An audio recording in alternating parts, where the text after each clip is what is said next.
ఈరోజు పదవీ విరమణ పొందుతున్న అల్లుడు శ్రీనివాస్ గారికి శుభాభినందనలు.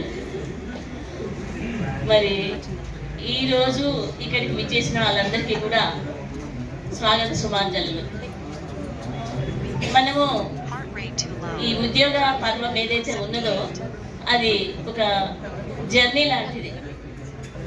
ఆ జర్నీలో మనము వేరు స్టేజ్లలో ఎక్కుతుంటాము, దిగుతుంటాము. అదేవిధంగా వేరు ప్లేస్లలో చేయటము, ఇక్కడ చివరికి ఒక మజిలీకి చేరటము అనేది మనము జరుగుతుంది.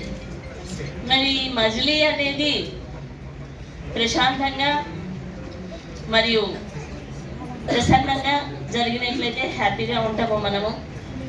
మరి ఉద్యోగ పర్వంలో ఎన్నో ఒడిదుడుకులు ఉంటాయి, ఎన్నో ఆటంకాలు వస్తూ ఉంటాయి. ఫ్యామిలీ పరంగా కానివ్వండి, శాఖా పరంగా కానివ్వండి, ఎన్నో రకాల ప్రాబ్లమ్స్ని మనం ఫేస్ చేస్తూ ఉంటాము.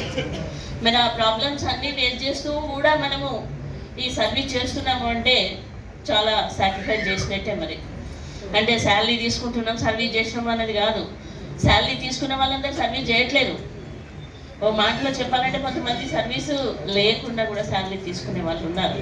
కొన్ని డిపార్ట్మెంట్ వాళ్ళకి టైం టు టైం వెళ్ళిపోతూ ఉంటారు. కానీ వీళ్ళ డిపార్ట్మెంట్ ఏదైతే ఉందంటే 24/7 ఈ టోటల్ వర్క్ చేస్తూ ఉండాల్సి వస్తుంది. ఏ టైంలో కాల్ వచ్చినా కానీ వాళ్ళు రిసీవ్ చేసుకోవాల్సి వస్తుంది, అప్పుడు వాళ్ళు అటెండ్ కావాల్సి వస్తుంది. మా డిపార్ట్మెంట్ ఉన్నది, మేము టైం టు టైం బిల్లు బెల్లుకు ముందు ఉండాలి, బిల్లు వచ్చిందా లేదో చూసుకోవాలి, మా శాలరీ బిల్ అయిందా లేదో చూసుకోవాలి. మాకు ఎంతసేపు స్టూడెంట్స్ని ఆ టైం లోపల వాళ్ళు మంచిగా డిసిప్లైన్గా ఉండేటట్టు చూసుకోవడం ఒకటి మా బాధ్యత. ఎందుకంటే భారత పౌరులు వాళ్ళని చక్కగా తీర్చిదిద్దితేనే రేపు దేశం బాగుపడుతుంది అనేది మన ఉద్దేశం. కాబట్టి చక్కగా వాళ్ళని చూసుకుంటాము. మళ్ళీ తర్వాత ఇంటికి పోయినామంటే ఈ స్కూల్ ఆలోచన అనేది ఏమీ ఉండదు. కానీ వీళ్ళ డిపార్ట్మెంట్ ఏదైతే ఉంటుందో వీళ్ళ డిపార్ట్మెంట్కి ఆ విధంగా అవకాశం లేదు. 24/7 వీళ్ళు వర్క్ చేసినట్టే ఉండాలి. ఎప్పుడు ఏ కాల్ వచ్చినా అటెండ్ అయితేనే ఉండాలి. నేను ఈ మధ్యకాలంలో చూస్తున్నాను, దాదాపుగా హై స్కూల్లో చేసినప్పుడు అంటే అలాగా లేదు. కానీ డిపార్ట్మెంట్ ఎప్పుడైతే మారిందో అప్పుడైతే ఏ ఫంక్షన్కి వచ్చినా ఫోన్లోనే ఉంటున్నారు. ఎవరితో మాట్లాడి ఇట్లా అంటుంటారు, ఫోన్ ఇట్లా పెట్టుకొని ఇట్లా అంటుంటారు, బాగున్నారు అనుకుంటే. ఎప్పుడు చూసినా ఫోన్లోనే ఉండటం అవుతుంది.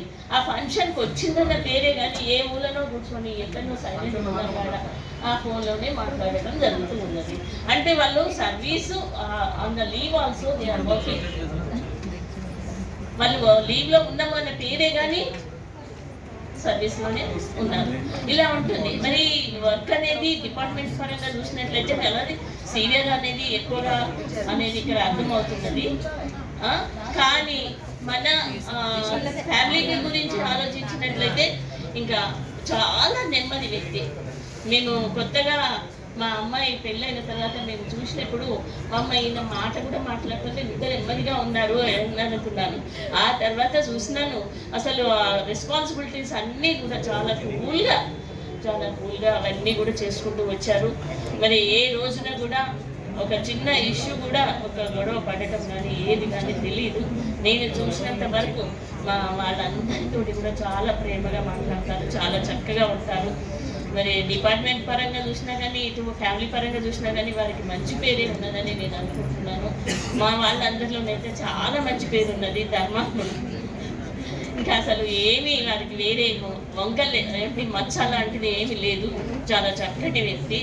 మరి ఇలాంటి వారికి ఆ భగవంతుడి ఆశీస్సులు కంపల్సరిగా ఉంటాయని నేను అనుకుంటున్నాను. వారి శేష జీవితం అంతా కూడా ఆరోగ్యంగా ఆనందంగా చక్కగా గడవాలని నేను ఆ భగవంతుని వేడుకుంటున్నాను. Thank you.